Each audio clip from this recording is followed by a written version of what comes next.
So for statistical graphs, you'll notice that it will definitely appear in your exams.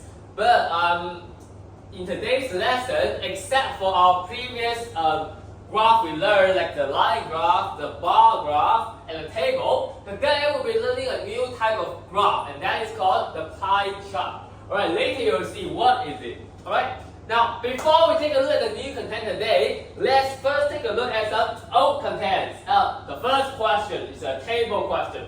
Alright, first of all, let's understand this table first. Now here we have the item and the price. Now what does this table mean? Can anybody tell me where it is? Yes, this table represents the item and the corresponding price. Now, for example, for the comic book, what is its cost? Ziqi? The cost of comic book is $6.65. Right, so as I said, on the left column it is the item name, on the right column it is the price. Alright? Now let's read the question together.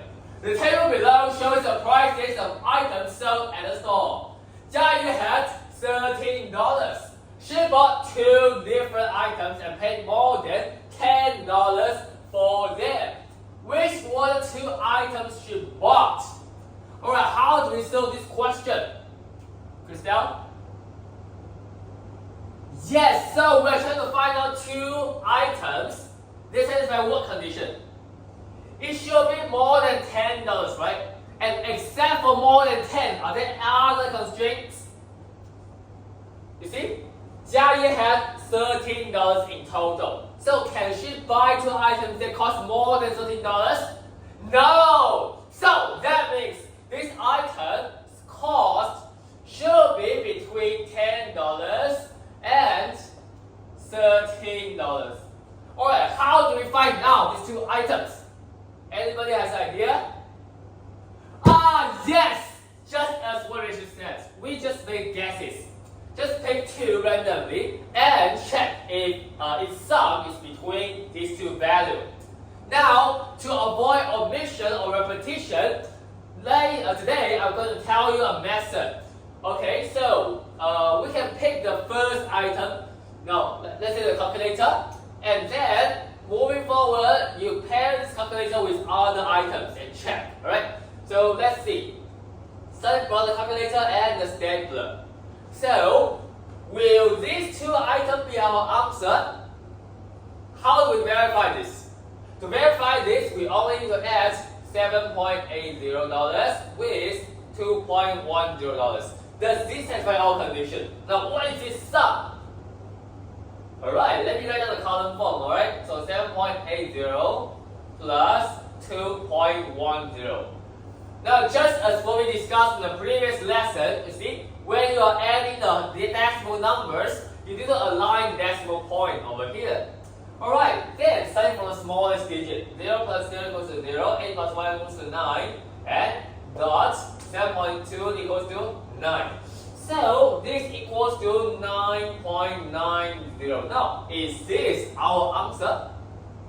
No, this is not between 10 and 13. So that is not our answer here. Alright. How about the next one? 7.8 and 6.65. So to verify this, we need to add 7.80 plus 6.65. Now what is this result? Alright, similar. Let me write down the column form over here. Plus 6.65. Alright, this is 5, this is 14, this is 14.45. Now, is that the answer? No. So, it is 14.45. That is not the answer here. So again, let me cross this out. Alright, now let's say 7.80 and 0.85. Will that be the answer? No, why not? You see, 7.80 plus 2.10 is already less than 10. If you plus a number that is even smaller, of course it will less than 10. So this directly does not satisfy the condition.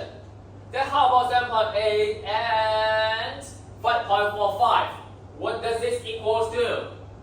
Okay, very simple. Again, we write on the column form. 7.80 plus 5.45 4, 5. Alright, starting from here. 5, this is 12, so this is 13.25.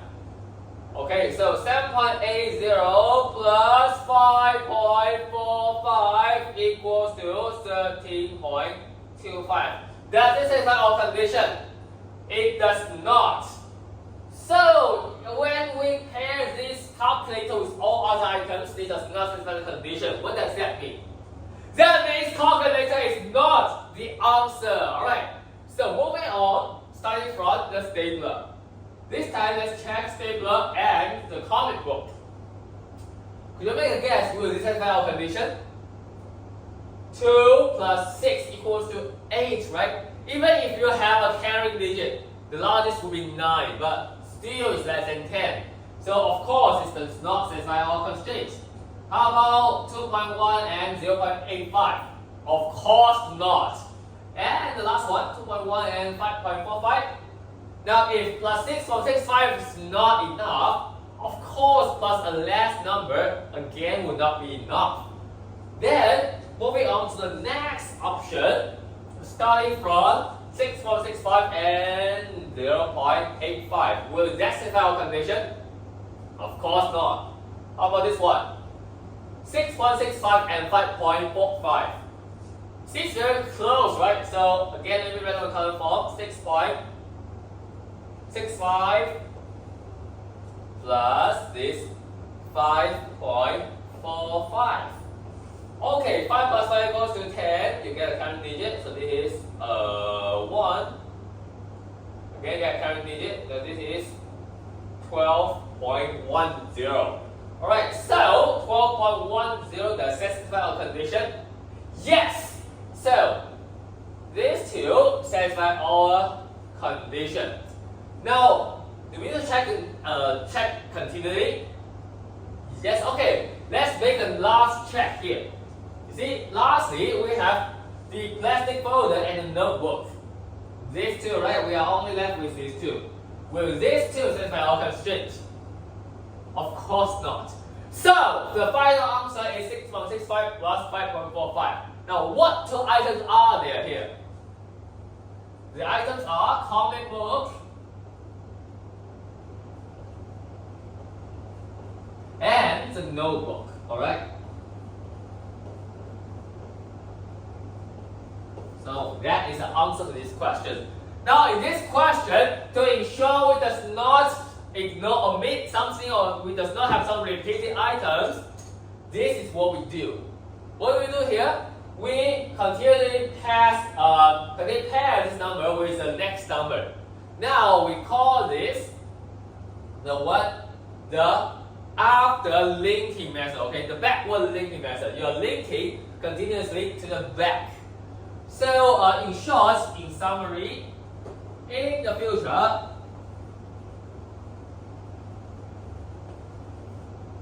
if you're going to pick two items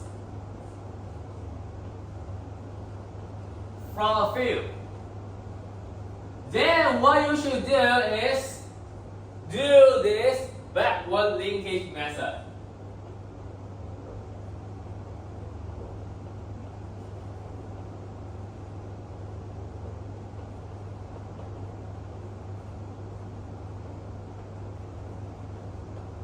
Alright, so that's how you solve this question. Alright, let's move forward to the next type of question. Now again, it's a graph problem. So let's check out.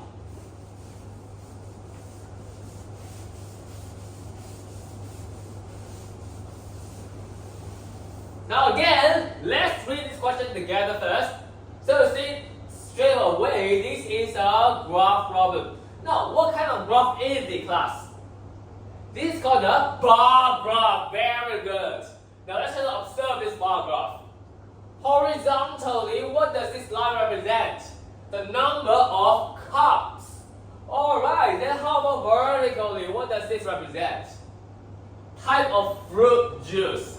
Alright, so indeed, this graph tells us the number of cups of each type of fruit juice. there can be mango, there can be honeydew, and there are watermelon. Alright, now let's read the question. Peter sells 3 types of fruit juice. The bar graph shows the number of cups of each type of fruit juice sold by Peter on a particular day. How do we interpret this graph? Now, we know horizontally represents the number of cups, right? Now, horizontally, what is its interval represent? It represents each 2 cups of the juice. Now, for example, for this honeydew, how many of the cups are sold here? There are 6 cups sold. How about for the mango? Mango has 8 cups sold. And how about for the watermelon? It has 10 cups sold. Alright, now we have computed their corresponding number of cups sold.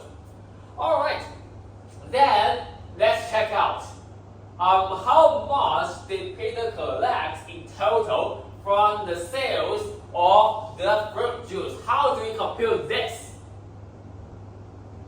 Okay, no worries. Let me give you an example. For example, if you have an apple, right? This apple, each apple costs $2. Now I buy 10 apples. How do I compute the total cost of this apple? Do you see? Yes, very good. You use this $2 times 10 and we get $20. Now what does this $2 represent? This is the price of each apple, right? And 10 represents the number of this type of apples. And 20 is the total cost of this type of items, the apple. Alright, so now we know the total cost of an item equals to the price of one item times the number here. Now, in this question, how many types of items are there? Very good, there are 3 items. Very good. Then how do we compute the total cost? Very good. What Benji says is you use watermelon $1 times the number of watermelon, that is 10, plus honeydew has $1 times 6 cups, and plus you get mango $2 times 8 cups. They are added together, in total you'll get what? Plus, compute for me. It is $32. Alright? So 32 is the answer in this question. Now in this question, what can we learn? To compute the total cost, it is equivalent to compute the price of each item times the number of this item. So in short, your total cost equals to the price times the number. Alright, so that will be all. Now let's move on to question 3. Alright? Question 3. Of course, this is a what kind of question? Again, it's a bar graph. Now what's different is that this bar graph is aligns vertically. Alright, again, let's try to understand this bar graph first. Alright? Now, starting from the horizontal line, what does this represent? The months. And how about the vertical line? It represents the number of files sold. Alright. Now, you'll notice that in this graph, there are some bars that are high, some bars that are short. Now, what does that mean? That means the number of files sold are different. Alright, then let's observe here. Are we given a specific number of files sold in these 3 months? We aren't. And how about each interval represent how many files? Here, each interval, do we know that? We don't know. Alright, now let's see. What else information do we know here? There are 144 more files sold in March than in January. Question A. We want to find out how many files were sold in March. How do we find that out? Now, first of all, we want to find out the amount of files sold in 3 months, right? Now, this is the only information we know. Then, how can we represent the difference between March and January in this graph? Now I'm gonna call somebody to draw it for me in the blackboard, right? Richard, could you come up, please? Draw for me the difference between the January and March, right? Oh, perfect! What Richard draw is starting from this line. So we draw a horizontal line to the right. Now, what is the difference? This is the difference, 144. Now, since this is the difference, how do we find out the value? From 144, what can we find out? This 144 contains how many units in total? 4 units. So that means 4 units are correspond to 144. So 4 units correspond to 144. So 1 unit now equals to 144 divided by 4. And that will give us 3 and 6. So 1 unit now equals to 36. Then, to find out how many files are sold in March, how many units are there in March class? 5, 5, 5, and an extra 1, so there are total 16 units. Perfect, Christelle. So in total, there are 16 units times 36. Now, in the end, you will get 576 number of files sold, right? So that is the answer for question 1. Now, since we already know that this is 576, and we also know the value of 1 unit is 36, can we obtain these 2 months' value? Of course we can. Now let's try again how to obtain the value in this January. How many units are there in January? 1, 2, and extra 2. So there are 12 units. So for this January, you will have 12 times 636. And let me tell you the answer is 432. Similarly for February, how do you compute this? You have 5 and extra 4. So you get 9 times 36. And the answer is 324 number of files. Alright. Now let's take a look at question 2 here. Question 2, we are trying to find out the average of the number of files sold from January to May was 436. Now from January to May, how many months are there in total class? There are 5 months. January, February, March, April, and May. There are total 5 months over here. Now we know that the average is 436. What was the average number of files sold in April and May? How do we find that out, class? Ladies? The average number of files sold in April and May. How can we find that out? Alright, no worries. You may find that this is a little bit complicated, right? So how about let me draw a table to illustrate this. So at first we know that for the month starting from January all the way to May, we know the average over here. The average is 436. And now we are trying to find out the average from April to May. Now, to find out the average of April to May, how do we find out its average? What equation do we need to use, class? Average equals to what? Total divided by the number, right? Now, do we know total? We don't know. How about the number? Yes, there are 2 months over here. You have April and May. So now, our only task is to find out the total amount of files sold in these 2 months. Now, let's see, in this given information, what can we find out? Now, if we know the average from January to May, can we obtain the total amount from January to May? Of course, how do we compute it? 436 times 5, and you'll get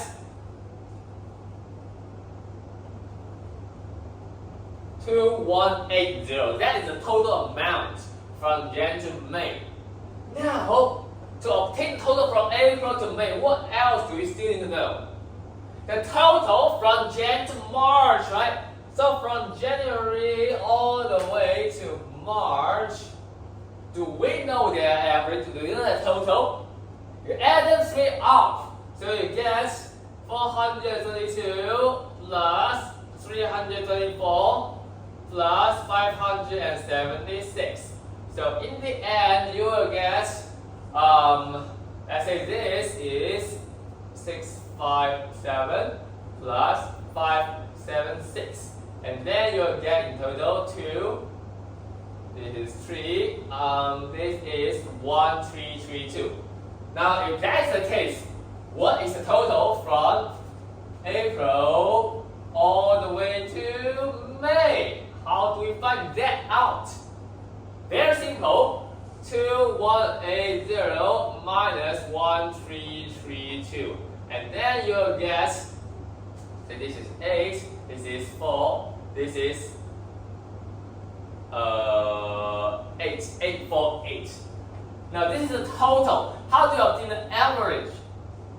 Alright, the average equals the total divided by number, right? So 848 divided by number of months 2, you get 424. So the average now is 424. Alright? Now in this question, let's recall, what is the key here to solve this question? It's based on the equation that average equals to what? Total divided by number. Very good. So now, please write down this in your handout. Average equals to total divided by your number. Alright, that's it. Now, please write that down in your handout, alright? Then we'll move on to the next question. Alright, so the next question.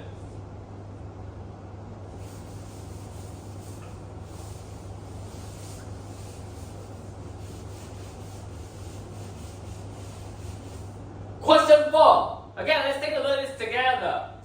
Now, again, we are given a graph, but this time it's different from the previous two questions. Now, class, let me ask you, what type of graph is this? It's called a what graph? It's called a line graph. Perfect. Again, let's observe. Horizontally, what does it represent? The time. Okay, the times in minutes. Now, let me ask you, for each of this interval, how much time does it represent? It represents 10 minutes for each of the interval. Okay, how about the vertical line? What does it represent? The amount of water in the tank. Alright, now this represents the amount of water, and for each of this small interval over here, how much water does it represent? How do we know that? Very simple, you see, from 0 to 10 you have how many intervals? 1, 2, 3, 4, 5 intervals.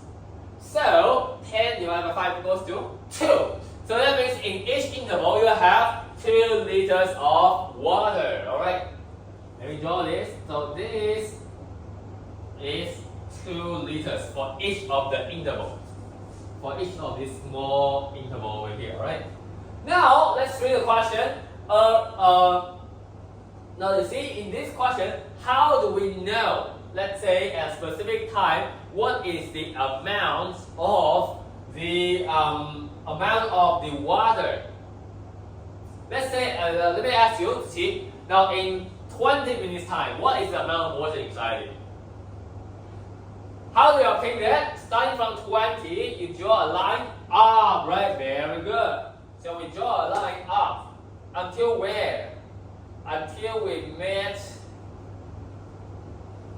this increasing line. And then what should we do? We draw a line to the left. Very good. We draw a line to the left.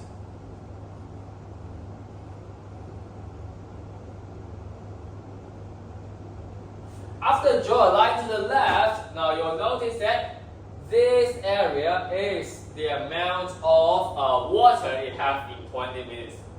Alright, so in short, if you're trying to observe the amount of water in a specific time, Draw vertical line, meet this line, and then draw horizontal line to the left.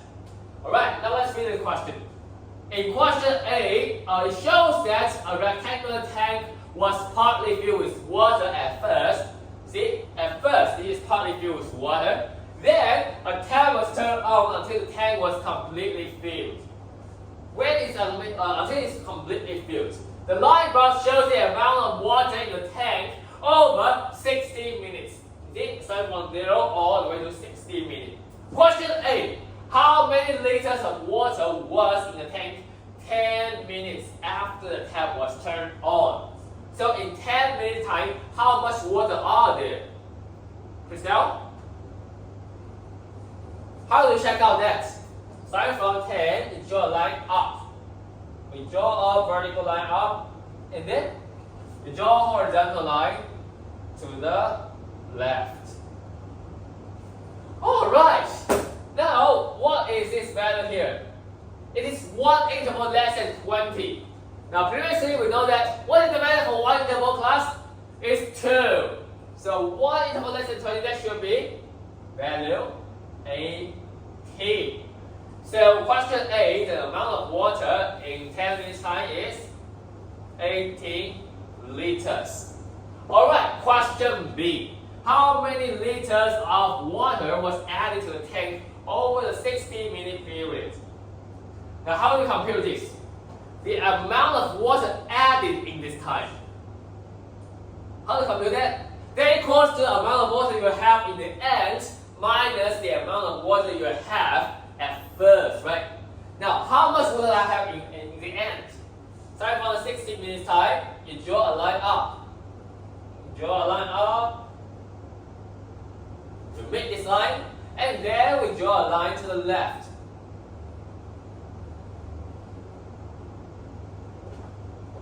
Draw a line to the left.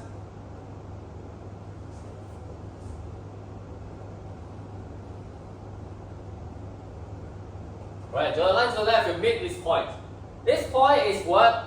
42. You got one interval more than 40. So you get 42. Alright. So at last I have 42 liters. At first, how many liters do I have? Check out this. You have 12 liters of water. So to compute this, you can use 42 minus 12. And then you get 30 liters of water soaked in this amount of time. Alright? So in short, in this question, to find out the exact value in this line graph, what method do we use? We use two lines. First draw a vertical line and then horizontal line. So we call that the two lines method. Alright? So in line graph,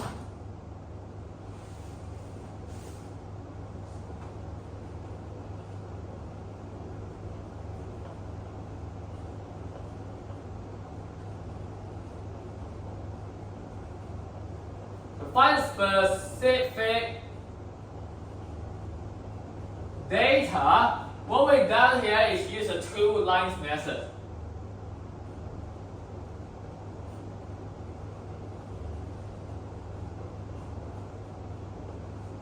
Right? That should be all for this question. Now let's take a look at question 5 here. Again, question 5 is a line graph problem. So, again, I should understand this. Starting from understanding this graph. Now, horizontally, what does this graph represent? It represents the time, starting from 8 o'clock all the way to 4 o'clock in the afternoon. Okay, it's 16 o'clock. Then, how about vertically, what does it represent? It represents the total number of flowers sold from 8 o'clock. Alright, so vertically represent the amount of flowers. Now, first, let's say in a horizontal line, in each of this interval, how many times does it represent? It represents 1 hour in each interval. Okay, see 8 to 9, 9 to 10, 10 to 11, and so on. How about vertical line? Each of these intervals represent how much, class? Very simple. 25, you get 1, 2, 3, 4, 5 units, right? So 25 divided by 5 equals to 5. So each of these small intervals represents 5 number of flowers. Alright, Now, let me ask you a question. Zizi, can you tell me, in 12 o'clock, what is the amount of flowers sold? How do I check that? Can you come out and draw for me?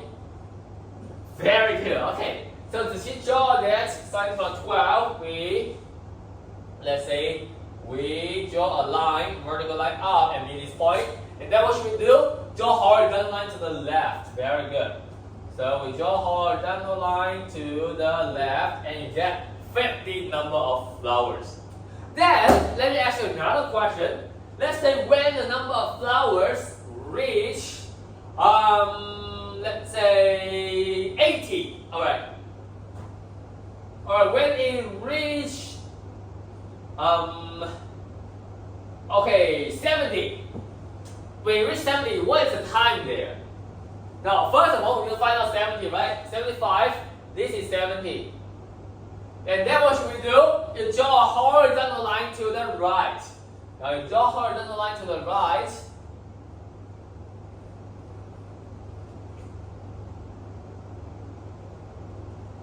Until you meet this point.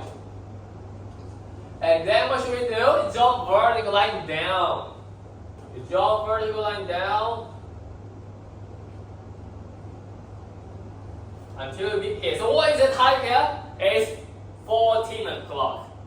Alright, so if you are given the amount of flowers to find the time, draw a horizontal line first. When you are given time to find the flower, draw a vertical line first. Alright, then take some time to try out question 1, 2, 3 by yourself, alright? Alright, time's up. Now let's take a look at this question together. A. At what time had the flower reached so half the total number of flowers so that day? How do I find them out? To find this out, first we need to find the total amount of flowers sold, right?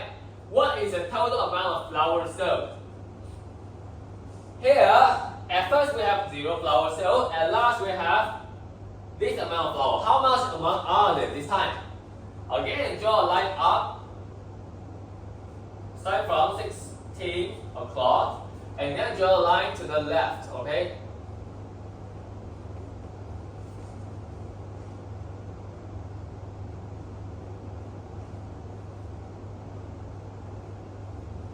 What is this value? It's 80 number of flowers. So at last we have 80 number of flowers. At first we have 0. How many flowers do we sold in total? We sold 80 flowers in total. Now, we sold half of the total number. So what is the half of 80? It is divided by 2 and you get 40 flowers. So, the question is asking when did we buy 14 flowers? Charlotte? Starting from 40, right? Starting from 40 here. We draw a line to the right. Until we meet this point and we draw a line to down here. What time is it? It's 10 o'clock. So the answer here is 10 o'clock. Alright, now question B. Question B, during which 1 hour interval was there no flowers sold? How do I find that out? What does no flowers sold mean? It means the line is horizontal. So which line is horizontal? See? This line. Now what is this interval here? From 14 to 15. So the answer here is 14 to 15 o'clock. That time was no flowers sold. Now in question C, what was the average number of flowers sold per hour from 11 to 16? How do I find that out? For this, at first, we need to find out the total amount of flowers sold, right? So from 11 to 16, 11, well, here we saw how many flowers. Alright, let me erase this for better visualize this. So, at 11 o'clock, we have this amount of flowers. So that is 45. And at 16 o'clock, we have 80. So in between, how many flowers do we sold? We sold 80 minus 45 equals to 35 number of flowers. Okay. Now, how many hours did it pass? Starting from 11 to 16. 1, 2, 3, 4, 5 hours. So you use 35, the total amount of flowers sold, divided by 5 hours, and you get 7 number of flowers per hour. That is the average number of flowers sold. Okay. All right. So in this question, again, to find out the average, use the total divided by the number of items here. Alright, finish about that. Now let's move on to the next new topic, the new kind of graph. But before that, let me give you an example. Let's say, in a survey on the favorite color for the students, there are 3 colors that students like: red, blue, and yellow. Alright. So of course we can draw a bar graph to represent this. So now in this survey,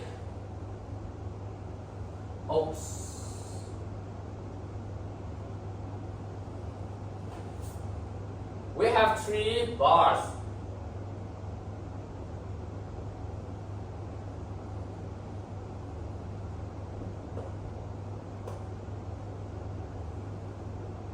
One,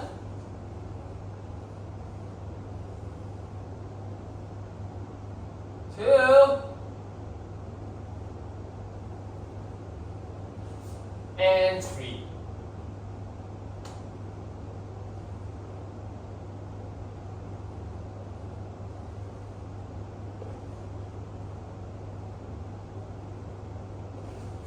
Alright, so for red, for blue, and for yellow. Now we know that there are 3 people who like red. 3 people who like red. 5 people who like blue, and 2 people who like yellow. Right? There are 2 people who like yellow, 3 people who like red, and 5 people who like blue. Now that is one representation of this result, right? Of course, we can use another representation for this result. Let's imagine if I have a big circle. Now, if I use this big circle to represent the total number of people in this survey. In total, there are how many people here? There are 10 people, right? So if there are 10 people, how about I separate this bar equally into 10 pieces? So let me separate this bar equally into 10 pieces.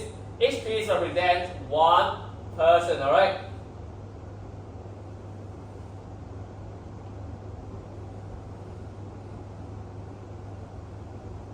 Now there are 1, 2, 3, 4, 5, 6, 7, 8, 9, 10. Okay, let me draw this more clearer.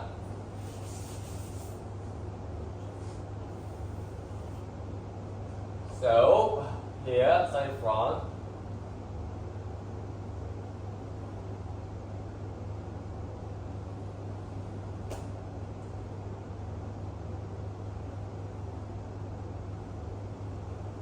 okay, now I separate it equally into 10 pieces. Alright, now let me ask you a question. How many pieces belong to the red part? We have 3 people who like red, right? So red part take up 3 pieces. 1, 2, and 3. How about the blue part? It take up 5 pieces. Very good. It take up 5 pieces. So 1, 2, 3, 4, and 5.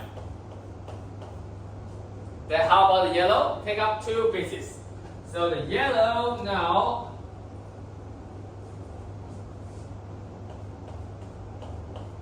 take up 2 pieces. The red take up 3 pieces. The blue take up 5 pieces. Now we can also represent this result in a circle like this. Now we call this statistical graph the pie chart because it looks like a pie. You see, it looks like a pie here. So we call this the pie chart.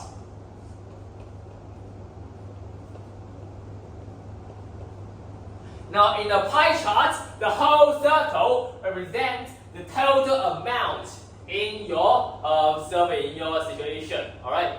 Now in reality, we don't need to separate the part inside into small pieces. So what you draw like is a circle like this. You see, if you get a yellow part, you have 2 people who like it. Now for the blue part, there are 5 people who like it. And for the red part, there are 3 people who like it. So in reality, you can draw a graph like this. That is called a pie chart. Now let me ask you a question. Based on this pie chart, based on this, can you tell me, if I don't give you this number, can you tell me which color is the most popular color? It's the blue one. Why do you think so? Because the blue one has the largest pie. You see, this blue one obviously have the largest pie. So in the pie chart, it is very straightforward to view to see their large and small relationship. Alright, now you will see that here, this blue part take up some of the total, right? Now, here the blue part take up a half of the total. If I'm going to represent this as a fraction to the total, what is a fraction that should be to represent this blue part? See? So in total, we have how many parts? We have 10 subparts. This blue take up how many subparts? It take up 5 subparts. So we can represent this as a fraction 5 over 10. Now also can represent it as 1 over 2 for the simplification form, right? So blue part can represent as 6. How about the red part? Where this? The red part, it take up how much of the pieces? 3 out of 10. So we can represent it as 3 over 10. How about the yellow part? Yellow part will take up 2 out of 10. Now in other words, it is 1 over 5. So we can also write this as 1 over 2, 3 over 10, and 1 over 5. But take note, this fraction, it only means that they take up a fraction of the whole, okay? This does not mean the actual value. The actual value is here, it's 5, alright? So after you understand this, you can try out question 6 by yourself.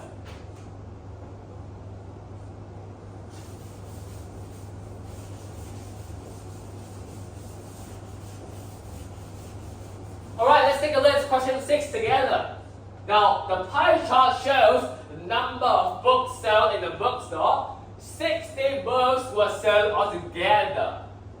So in total, there are 60 books here in this circle. Now, question 8. How many more mystery books than comic book were sold? So how do we find out this? Ziqi? You need to know how many mystery books are there and how many comic books are there, right? How many mystery books are there? Here we have 9 mystery books. Yeah, 9 mystery books. And how many comic books are there? There are 6 comic books. There are 6 comic books. So how many more does mystery book have? We have 9 minus 6 equals to 3 books here. Alright. How about question B? What fraction of the books sold what comic books? So comic book has 6, right? How do you compute the fraction here? First of all, you need to compute how many are there in total. 20, 25, 9 plus 6. So in total, you will get 60, alright? And how many parts belongs to the comic? 6. So this equals to 1 over 10, and that is the answer. Alright, so that's all for question 6. Now, let's move on to question 7. But before question 7, again, let me give you an example. So previously, you are given the number inside each item, right? And you are trying to compute the fraction. This time, let me give you the fraction. For example, if I tell you that for this fraction, there are 10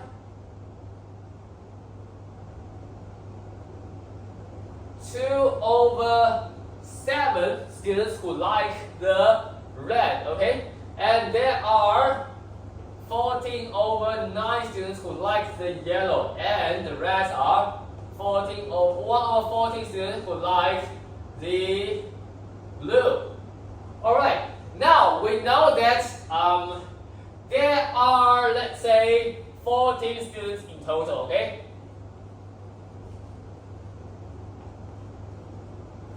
So, my question is, how many students exactly like the red? Is the answer 2 over 7? No, 2 over 7 only represents 2 over 7 out of the total.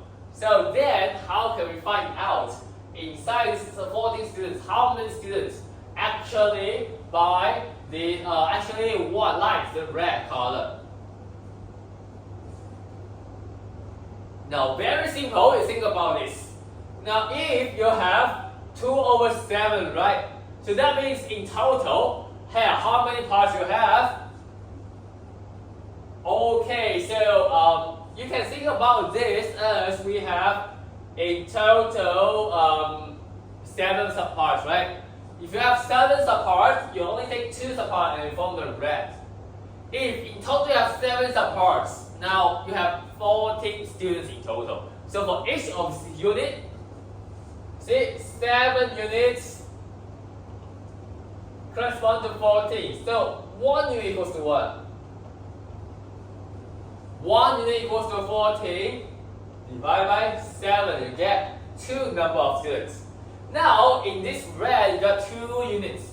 So how many students who like red? You have 2 times 2 equals to 4 students who like red. Okay, so how about the yellow parts? How many students like yellow? This is the red. Again, yellow take up 9 out of 14 of the whole, right? So you can separate this whole into how many subparts? Into 14 subparts. Now, if you have 14 units, that is equivalent to your 14 students. So 1 unit equals to how much? Equals to 14 divided by 14, and you get 1 student. Alright. Then, this yellow take out how many subparts? 9 subparts.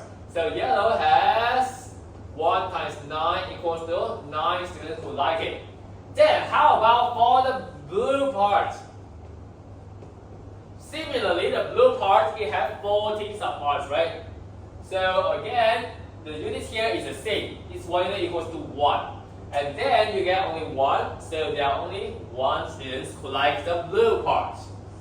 So in short, in this fraction representation, to find out the value here, the first method you need to do is to find out what does 1 unit represent in this case.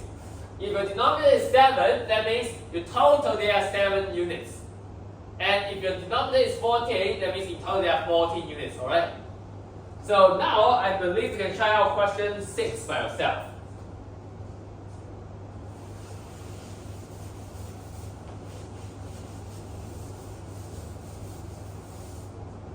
Right, question 6. The pie chart shows the number of books sold in bookstore. 60 books were sold altogether. Now, no question 6. It should be question 7. Count question 7 by yourself. The pie chart shows the type of fish in a fish tank. There are 50 groupies, swordtails, and angelfish in the fish tank in total. So how many swordtail, angelfish, and groupies are there respectively? How should we find that out? First of all, you have 50 in total, right? Now, in this circle, how many units are there in total? The denominator is 10. So that means there are 10 units of the subparts. So, if the 10 units correspond to 50, now 1 unit will correspond to 50 divided by 10. And you'll get 5, alright? So 5 is the value for 1 unit. Then, how many swordtails are there? Swordtails take out how many subparts? 2 subparts. So 2 times 5, you get 10. How about the angelfish? The angelfish take up 3 subparts. So you get 3 times 5, which equals to 50. And then for the groupies, what is this value? It takes up 5 subparts. So 5 times 5, you get 25. are the 3 answers in this question. Alright. Moving forward, let's take a look at another application for the pie chart. Again, if you have a circle,